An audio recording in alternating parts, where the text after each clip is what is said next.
Hello guys, welcome to my channel Desi Rang Alana संग। तो guys, आज की स्टोरी शायद आपने ऐसा कभी ना सुना हो।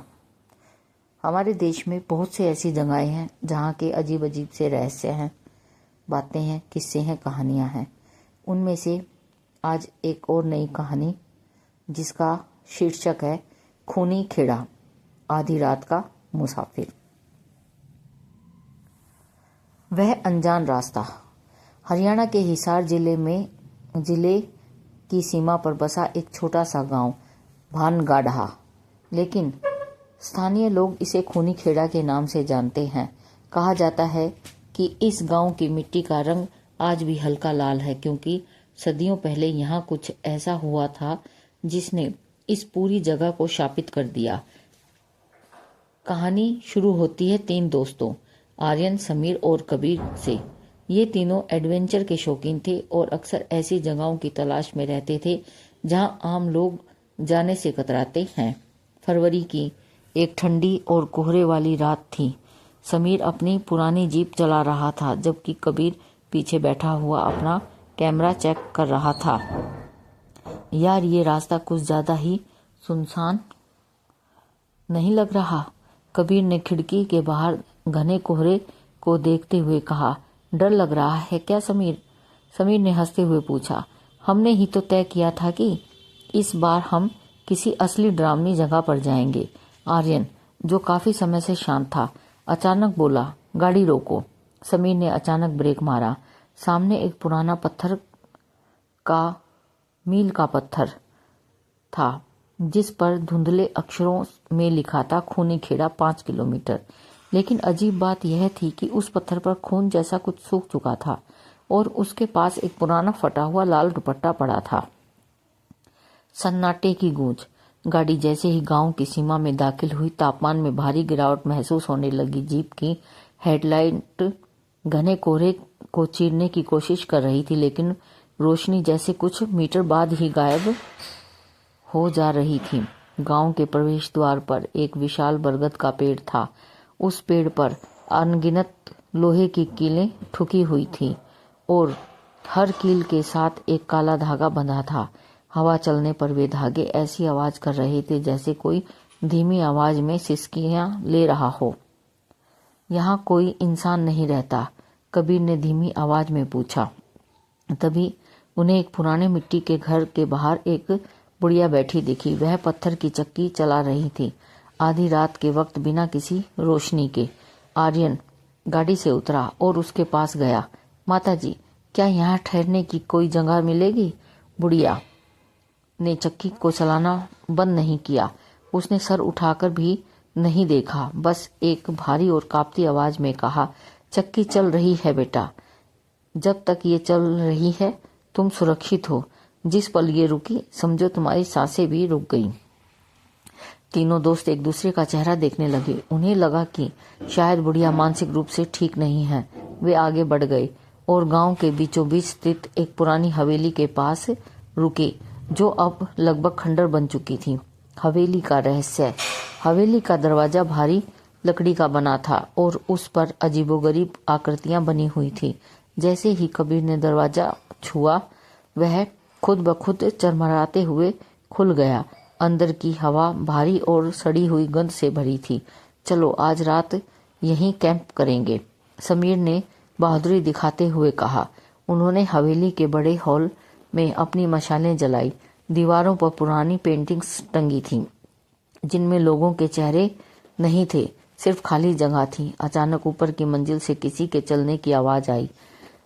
धप धप धप, जैसे कोई भारी कदमों से भाग रहा हो।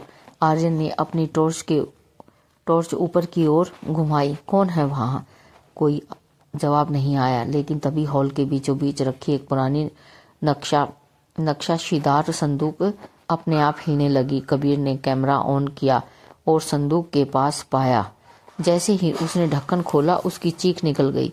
संदूक के अंदर कोई लाश नहीं थी, बल्कि ताजे कटे हुए इंसानी बाल भरे हुए थे, जिसमें अभी भी खून टपक रहा था। अतीत की परछाई। अचानक हवेली का मुख्य दरवाजा धड़ाम से बंद हो गया। समीर ने उसे खोलने की कोशिश की, लेकिन वह ऐसे जाम हो गया था जैसे बाहर से किसी ने वेल्ड कर दिया हो। तभी दीवार पर टंगी एक पेंटिंग ने चेहरा उभरने लगा। वह चेहरा उसी बुढ़िया का था जो बाहर चक्की चला रही थी, लेकिन पेंटिंग में वह जवान और बेहद डरावनी दिख रही थी। उसकी आंखें एकदम काली और वह सीधे आर्यन को देख रही थी। एक गूंजती हुई आवाज हॉल में फैल गई, तुमने चक्की की आवाज छोड़ दी, अब तुम मेरा शिकार हो। हवेली के कोनों से काली परछाइयां निकलने लगी। ये परछाइयां इंसानी नहीं थी, वे लंबी, टेढ़ी मेढ़ी और बिना चेहरे वाली थी। कबीर ने के कैमरे की फ्लैशलाइट जैसे ही उन पर पड़ती वे गायब हो जाती और दूसरी जगह से फिर प्रकट हो जाती। असली डरावना खेल। आर्यन को एहसास हुआ कि यह कोई साधारण भूतिया जगह नहीं है, बल्कि एक तामसिक चक्र है। उसने पुरानी किताबों में पढ़ा था कि कुछ लोग अमर होने के लिए पूरे गांव की बलि दे देते हैं। हमें यहाँ से निकलना होगा, समीर चिल्लाया। तभी समीर को किसी अदृश्य ताकत ने हवा में उठा लिया। उसके गले पर उंगलियों के निशान उभरने लगे। वह तड़पने लगा, लेकिन उसे पकड़ने वाला कोई दिखाई नहीं दे रहा था। आर्यन ने फुर्ती से अपने बैग से गंगाजल की एक छोटी शीशी निकाली जो वह हमेशा अपने साथ रखता था और उसे समीर के चारों ओर छिड़क दिया। एक भयानक चीख सुनाई दी और समीर नीचे गिर गया। वह देखो, कबीर ने इशारा किया। हवेली के तहखाने का दरवाजा खुला था और वहां से एक नीली रोशनी निकल रही थी। तहखाने का खौफ, उनके पास कोई और रास्ता नहीं था। वे तहखाने की ओर भागे। नीचे उतरते ही उन्होंने जो भी देखा वे देखते ही रह गए और उनके होश उड़ गए।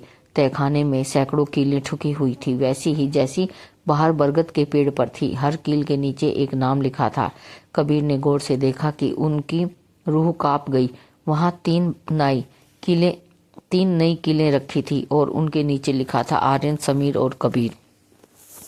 हमारा अंत यहाँ पहले से ही लिखा जा चुका है, कबीर लड़खड़ाती आवाज में बोला। तभी अंधेरे से वही बुढ़िया बाहर आई, लेकिन वह एक इंसानी रूप में नहीं थी। उसके पैर उल्टे थे और उसकी गर्दन 180 डिग्री पर घूमी हुई थी। वह हाथ में एक बड़ा सा पत्थर का टुकड़ा लिए हुई थी। खूनी खेड़ा में जो आता है वह यही मिट्टी बन जाता है। वह हंसी और उसकी हंसी ऐसे थी जैसे सैकड़ों कौवे एक साथ चिल्ला रहे हों। अंतिम संघर्ष। आर्यन को समझ आ गया था कि सब उस चक्की से जुड़ा है। समीर, कबीर, हमें उस चक्की को नष्ट करना होगा। जो बाहर है वही इस सब की ऊर्जा का स्रोत है। वे वापस ऊपर की ओर भागे। परछाइयां उन पर हमला कर रही थी। आर्यन ने अपनी मशाल से हवेली के पुराने पर्दों में आग लगा दी। हवेली धू धू कर जलने लगी। आग की वजह से परछाइयों की ताकत कम होने लगी। वे जैसे जैसे खिड़की तोड़कर बाहर कूदे और उस बुढ़िया के घर की ओर भागे। बुढ़िया भी उनके पीछे हवा में उड़ते हुए आ रही थी। वहां पहुंचते ही उन्होंने देखा कि चक्की अपने आप चल रही थी और उनमें से अनाज नहीं बल्कि इंसानी हड्डियां पिस रही थी। आर्यन ने अपनी पूरी ताकत से एक बड़ा पत्थर उठाया और चक्की के बीच में दे मारा। कड़क! चक्की के 2 टुकड़े हो गए। एक भयानक धमाका हुआ और वह बुढ़िया धुएं में बदल गई। पूरे गांव में एक साथ हजारों लोगों के रोने और फिर अचानक शांत होने की आवाज आई। सुबह होने वाली थी। कोहरा छटने लगा था। आर्यन, समीर और कबीर जमीन पर बेहोश पड़े थे।